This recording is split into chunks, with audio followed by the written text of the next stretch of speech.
Hello everyone. So if you saw my last video, I am coding a game in the style of Connect 4 or gomoku. Presumably you'll know Connect 4. I just thought I'd show you gomoku. So you just put a stone there and then your opponent puts a stone and you need to get 5 in a row. So Connect 4 is obviously 4 in a row and gomoku is a bit more freestyle. So well, I'll talk and play this at the same time because it's going to beat me anyway because I suspect it's running the minimax algorithm with alpha beta pruning to quite a good search depth. So yeah, I will do well to get any even remotely close to winning against this. I've not done so yet. So yeah, what I'm going to show you in a minute is my game logic. So in the first video we looked at um,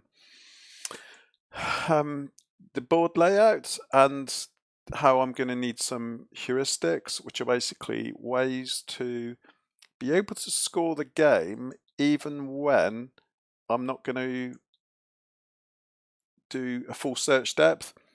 Many of the examples you'll see for minimax involve using tic-tac-toe, where you can you can arrive at a terminal state, i.e. you can always get to where somebody's won the game. With something like chess or with gomoku or whatever, you don't, because there are so many options, and off of those options you've got even the same number of options again, and then it just proliferates. You need to just set a search depth. So in a minute I'll just show you what I'm doing with the heuristics. It's my new favorite word. So the heuristics allow you to score or have kind of like an informal way to score the current state of the game, and you need that. So what I'll be doing is checking whether I've got 3 in a row. That'll give a, what I'll do is I'll say 3 in a row, then you get 30 points. If you get 2 in a row, you get 10 points, and all of those points will add up for the, I'll continue with this game because otherwise that would be really annoying, wouldn't it? Where's the diagram? That was the noughts and crosses one, wasn't it? So yeah, on the game tree, there it was on my video. On the game tree, there'll be scores of +10, +20, or +20, +30. If there's like 2 in a row or 3 in a row. And then it'll be -20 or -30 if the opposition have 2 in a row or 3 in a row. Let's just finish this. I'm sure it'll beat me anytime soon, but it would be amazing if I actually beat this. If I actually beat it for the first time live on a video, but that's not contradiction. So yeah, the idea is, even with this, is just to get 5 in a row. Sorry. So my opponent is white, and white is always trying to win. But if it looks like if I'm about to win, then it will always stop me winning. So it's trying to minimize my score, and then it tries to maximize its own, hence minimax.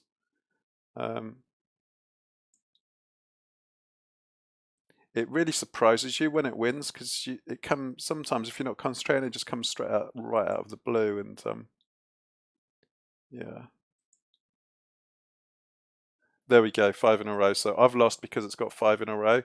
So sitting through a few minutes, you'll have to watch me do this. Actually, hopefully will explain what I am trying to do in this video. So if you're ready, as we saw, you don't just go straight from 0 in a row to 5 in a row. There are some scoring stages. Stages is the right word. So there's some stages in between going from having 0 in a row to having 5 in a row, which leads me nicely onto this video. So if you've not seen my previous video, which I was talking about how I'm planning on using minimax and using a 1D array and so on, let's get that out of the way. So what I've done is My previous, or the one I'm started off using, was going to be a board which was going to be 8 by 8, which is fine. But I actually realised that if you have a game board that is 8 by 8, it makes it harder to detect the difference between rows and columns. So what I've done is I've made a rectangular board here. So if I just zoom in on that, go one more. Don't worry, I'll zoom out in a minute to show the code, but let's just really zoom in on this. So what this board is it's a one-dimensional array, or a Python list, if you wish. The reason I keep calling it an array is because kind of that's how NumPy, C, JavaScript, mathematics, array list. When I say them, they'll be interchangeable. So this board is a Python list, aka array. What I've done is I've put 9s all the way around the edge to delineate the edge of the board. If I hadn't done that, then just visually it's better, it's nicer to be able to just visually check if you ever want to print the board to the screen. And also you do need a 9 at the end of each row just to, it's like a separator, so you know when you get to the end of the row. All will become clear if I scroll down. So what I've said is rows is 3, so 1, 2, 3. Actually, why is that? Oh, it knows that those two are the same because they've got the same numbers in. So yeah, from the green one, then the middle one, then the lower one. So we've got 3 rows. And yeah, it's not doing it now, but I've got how many columns? 8 columns. So 3 rows, 8 columns. And the board height is actually equal to 2 more each time. I've set those as constants, so that's why they're in capitals, which is good practice. And yeah, so the essence of this video is actually, I just want to discuss and record for my own benefit, really. Just for future reference, it's nice to know that you can calculating the score in a column, in a row, is quite easy, because you just say for I in range 1 to the board height, so your first loop is, the outer loop is just going downwards, and then your inner loop is going across. And what you're saying is if the current, this line here, line 20, is effectively looking for, it's checking if there's a number in the row that is different to 9 or 0. So the code we're looking at now, which checks for 3 in a row, hopefully, if it works, will identify these 3 in a row here. No, it's not really a row because it's a 1D array, so we have to, it's almost like we have to trick it into thinking it's a row. So this is how we do it. So J, which is the current horizontal position, how many we are in from the side, and then board W times I is how many we are down from the top. So effectively, top left is 0, 0, bottom right is well, the bottom right to the player is this one here, so it's 3/8 to 3/8. So that's that would be kind of 24, would it be? It'd be 23. So board width times I is the outer loop, and I is what is controlling the height, really. If you think of I as doing the height, and then J is doing the width. This is fairly standard, and this is okay. It's there's 2 for loops. There's a nested for loop, and you've got an if condition to check whether it's whether, if it's 0, then it's not yet been played on, and if it's 9, it's the edge of the board. So anything in between is fair game. The reality is that the human player will be player equals 1, and the computer will be player equals 2. So we're only going to be using 1s and 2s here. I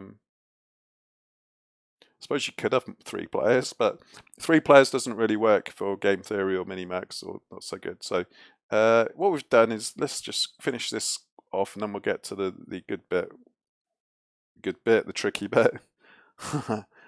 So board W times I, so it's the board width times the height that you're currently on. So if you're on the 3rd row, then it's board width, which is kind of 8 times 3, so then you'd be on board width. Sorry, if you're on the 3rd row, then it'd be board width, which would be 8. In the row is always you want it to be 1 less than the end, which is what you get in a for loop, because a for loop is upper bound exclusive. I think that's how it's called. So what we've got here is an f string, which just basically says if these conditions are met. So if you've got, for instance, if we're on row 1, then let's just say row 1 times the board width plus j. So you've completed the 1st row, and then you started the 2nd row because you're adding in j, and then it's the board width times I plus 1, and then that's just moving you 1 to the right, and then this one is saying if plus 1 is the same as plus 2, so effectively that is going to be identified by this bit of code. The next 2 is going to be identified by this piece of code, and then the 3rd one in a row is going to be picked out by this. So effectively you're doing 0, 1, and 2. So effectively that's 0. That one's 1, and then that one's 2. Sorry about the highlighting. It's vscode is doing the highlighting, not me.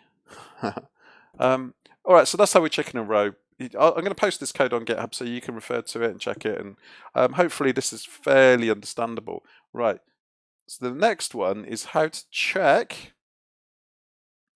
3 in the column. So if you're doing a nested for loop, the outer loop is going to be controlling the height, the inner loop is going to be controlling the width, but you want to actually be recording this value. So you're going to be recording that from one iteration of I. That's going to be the next iteration of I, the outer loop, and that's the 3rd iteration of I, which is the outer loop. But you need to be using the inner loop because you want the inner loop to be recording the horizontalness. So what you need to do is actually say for I in range 1 to board height, so that's still the same as that. This row is still the same. So you've still got your outer loop, which controls the height, inner loop controls the width. This one, in actual fact, that is identical, but it's just written around the other way. You could keep that the same. In fact, it makes more sense to me if ran this way for this column checking. So what I'm saying is I times the board width. So if you're on the 3rd row, then it's 2 lots of the full width of the board, plus however many you are in from the left-hand side on your current row. So it'd be, if you were on, say, 18, it would be, sorry, not 18. Yeah, if you're on 18, it would be 2 rows of 8, and then, 2 in from the left-hand side? 3 in from the, 2 in from the left-hand side. And then the logic's the same, really, except for instead of doing j, which is the inner loop, plus board width times I, it's the other way around. So it's I times the board width, which gets you to current position plus j. But so that's effectively, if we say I times board width plus j gets you to this position, the one just next to the light bulb. You want to then you want to keep that same horizontal position, but you want to drop down a row. How do you do that? Well, this is how you do it. So this is basically the crux of this video. If I'm going to demonstrate it in a minute, but this is what you need to kind of get your head around. So to get down to the next row, so drop down a row, but you still want to be in the same column. So effectively, the column is j. J is what is keeping track of the column. What is dropping you down the row is I plus 1. So it's like a counter, and it is a counter and for loop. So I plus 1 drops you down the row. You're still multiplying it by the board width. So that's what drops you down to the next row, and then you're still adding j, because j controls how far you are in from the left-hand side of the board as you look at it as a human. Not that the computer's got any concept of left or right, but for our programming purposes, we go in from the left. So top left is 0, 0, bottom right is whatever, however many rows and columns you want. So that's why I've set these variables 3 and 8. In actual fact, top left would be 0, 0, so bottom right would actually be 23. Yeah, is agreed? So with all this being said, let's actually run it. So what I'm going to do is, let's just do the easy one first. I'll comment this out and then just run this one, which is, say, if you've kind of coded any grid type games or loops before, this should be fairly familiar, because what you're doing is you're moving down to the you're tracking down to the location, and then you're just going +1 and then +2. So you're just doing it sequentially, because this whole list is just one long left to right list. So the for loop to check that really is just going +1 and then +2. So if I run this,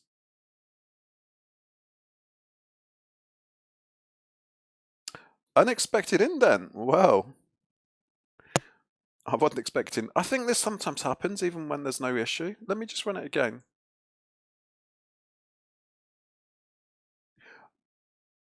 Can anyone explain that? Unexpected indent, and then I just close it and run it again, and it's fine. Is that VS? It's not VS Code. What is causing that? Is it Python? VS Code? I don't know, but there we go. Oh, I need to just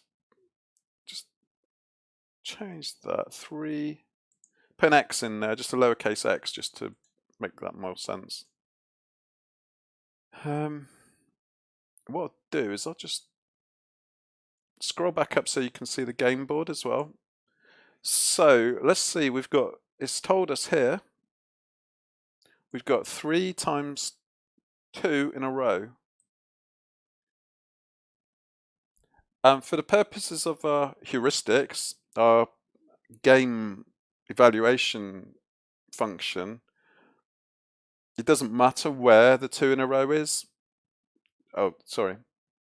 3 lots of 2 in a row. It doesn't matter where that is, just the fact that it exists is enough to... let's have a think about that. Does it matter where it is? I think it will, won't it? So I will actually need to develop this and actually capture the indices of where these are, which is actually, I'll do that in a minute. What I'll do is I'll just prove this code works to you, and then we'll go back and have a look at that. So you see here on line 5, we've got the 3 lots of 2 in a row. So if I just change that middle one to 0, run the code again, and you see we've got no message. So the row logic works. Put that back in, run it again. 3 in a row, 3 times. That still doesn't read well, does it? 3 times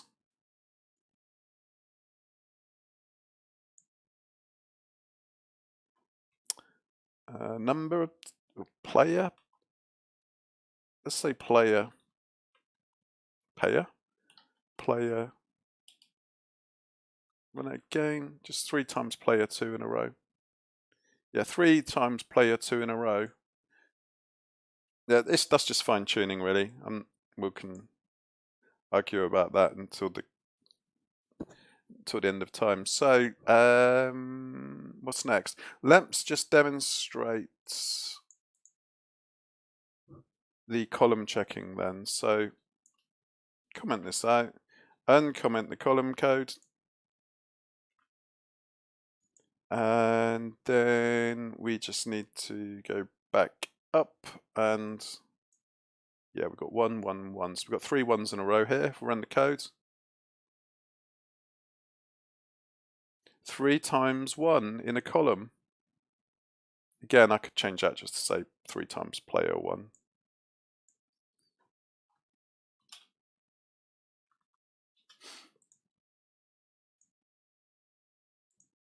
Three times player 1 in a column. So that is how we're going to do some kind of searches. So I've done 3 in a row. Also, you would probably want to be checking. It depends on what the rules of this new not imaginary, but this new yet to be finalized game that I'm working on. So as I said, the Connect 4 gomoku. I think in my head I'm heading towards 5 in a row because tic-tac-toe is 3 in a row. Connect 4 is 4 in a row. I think just to kind of, I want to do something that doesn't arrive at the terminal state, so I'm going to try and keep it just to a depth of 3 that doesn't actually take you to the end of the game. And yeah, obviously 5. 5. I think 5, but I'm just going to check for horizontals and verticals. I'm not going to check for diagonals because for me the whole purpose of this is to just really get a good understanding and make a good implementation of not tic-tac-toe, of the minimax algorithm. So let's just go back and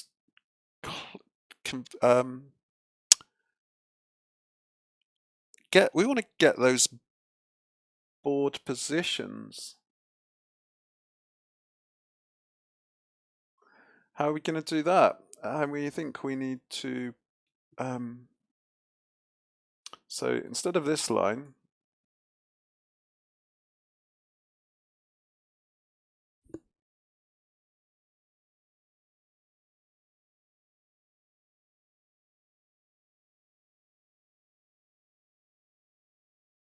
so we don't want,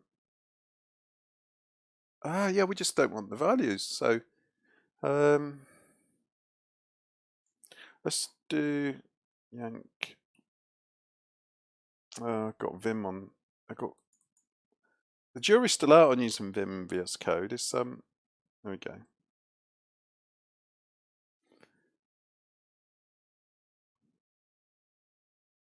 So this is live. I'm just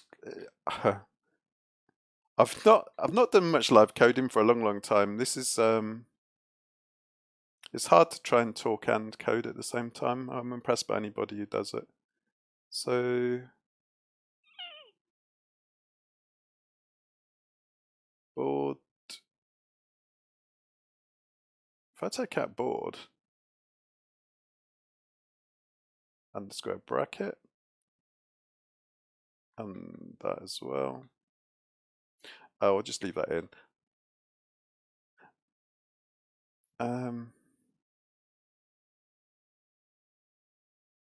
Get rid of that one. What this will probably do is I'm expecting this to print the index of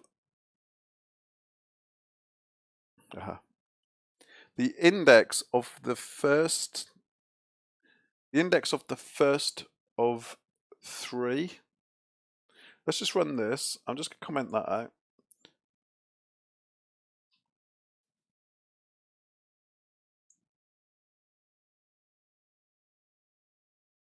11. Okay, and 11 actually corresponds to 0, 1, 2, 3, 4, 5, 6, 7, 8, 9, 10, 11. So you see where the cursor's flashing now? That is actually correct. So to be honest, if you've got if this was the board game and you had 3 in a vertical, and that was the objective, then the game's already won anyway. But just assume, or not assume, but just imagine that maybe the board is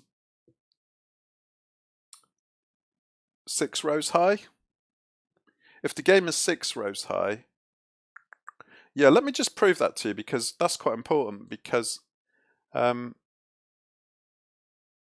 that is kind of the whole point of doing it this way, because I'm trying to make the code as we go from... Yeah, let's just copy those 2 lines then. In fact, I could just do... let's just do it the proper way in Vim. So yank, paste, paste. And if I just take out... If I change that back to 0, and that back to 0. So let's just... we need to do rows. Let's change rows to 5. Let's just test if that code still works. I should still get 11. Yeah, because I've got 3 in a column. If we change that one to 0, now instead of getting 11, you see that 11 there? Instead of getting 11, we should just get nothing, which is good. Okay, so hopefully that makes a bit more sense now, because this game, it potentially could be 5 rows, 6 rows, 7 rows, 8 rows. All you do is you just change this constant here on line 12.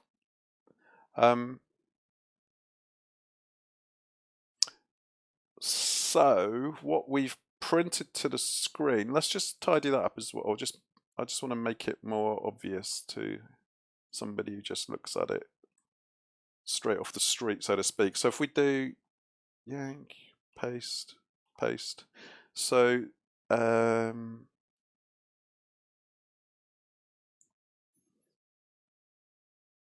do a new line there as well before we... I'll put in the new... Should have done that before I pasted it, but don't worry.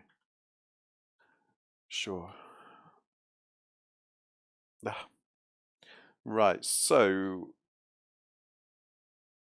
what these 3 lines will do is print the index of where the number 1 exists.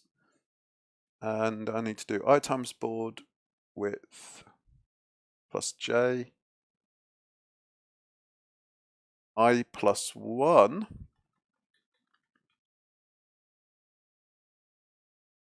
So what it's doing is it's just moving down to the next row. So assuming the if statement on line 32 is true, plus 1.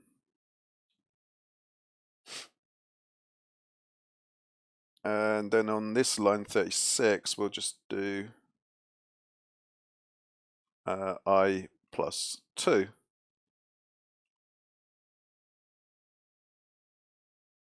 And all I'm doing here is thinking ahead to what I will probably need to pass back to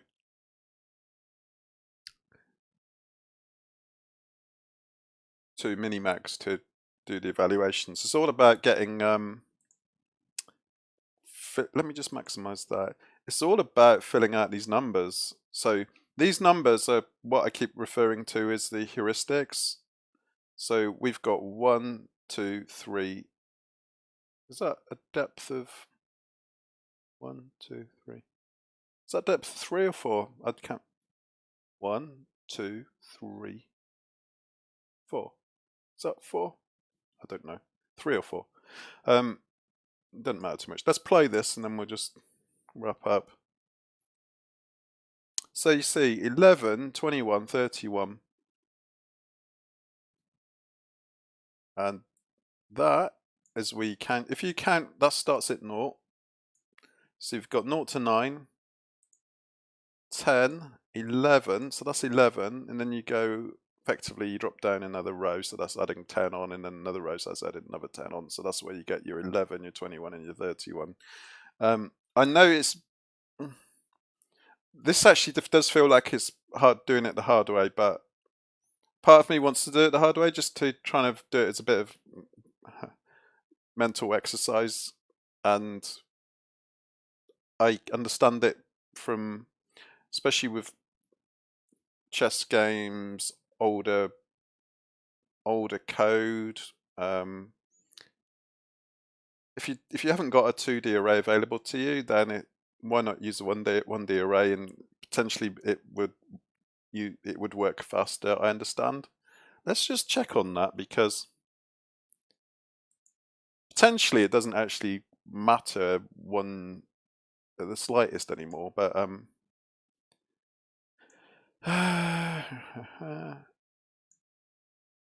1D array v 2D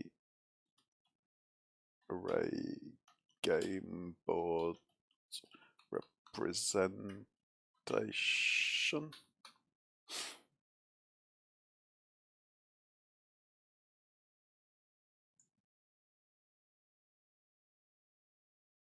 There we go. Just so if you think, oh, why I'm not interested in this because this is stupid, because why didn't you just use a 1D array?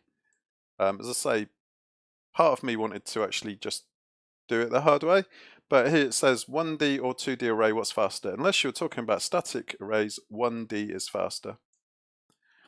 And it's all to do with the memory usage and the access of the memory from the stack. And just imagine if you didn't have say you had a really old computer and it said, oh, I can only do 1D arrays. There's some good articles. I mean, this goes back to 2009. I think sometimes it's good to go back in time and try and program things the hard way, because it's more challenging. And NumPy is so good. It's just for a 2D array, NumPy is just so easy. But there we go, a 2D array, which is how you could have done the board game that I've just shown on the screen. But there we have a 1D array, which is yeah, edit, the language is C. Implementation of 2D array depends on the language. You can get some good answers here.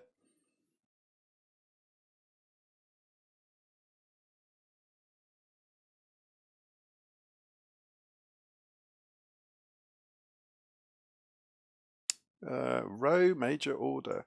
I've not read any of this, so I'm not going to just hack. Oh, we go, row order, blah blah blah.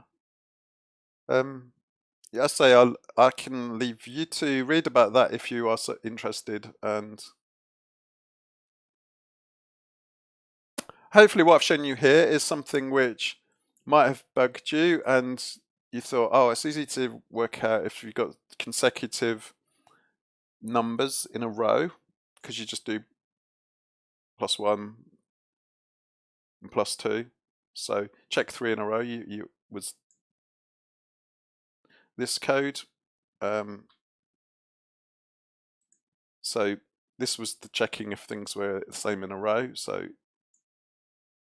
all we were doing was adding 1 and saying if the +1 equals the previous, so that's basically the 0th, and then the +1, and if they're equal, then you've got 2 in a row, and then you do if +1 equals +2, and then you've got 0, 1, and 2. You've got your 3 in a row. So 3 in a row, easy. Lost a comment there. But 3 in a column, not so easy, because you need to start multiplying the board width by the current iterator number for the height. So I times board width plus how far you in, plus I plus 1 plus the board width, how far you in, plus I plus 2 times the board width, and then however far you want to go in. So hopefully this makes sense. I'm going to leave it here. The code I will probably, as long as I remember, put onto YouTube, and hopefully give it a thumbs up and watch. Just watch it for more than 39 seconds. My average view time on my last video was, I think, 39 seconds, which was it's not good for the algos. I think I'll end up in the sin bin, or I'll end up in kind of the, what's it called, in the long grass. So yeah, give us thumbs up, please, subscribe, and all that rubbish. Not rubbish, but you know what I mean. All that admin, housekeeping, whatever. Anyway, thanks for watching, and I'll put the code. So if you want to copy the code, the main focus of this video is checking for 3 values, identical values, in a column of a 1D array. So even if you're not going to use it, you're not writing a board game, it's just, I don't know, it's good programming. It's a good programming workout, isn't it? It's like going for a run, but it's like going for a run, but for your brain. Yeah, whatever. All right, thanks for watching. I'll see you again.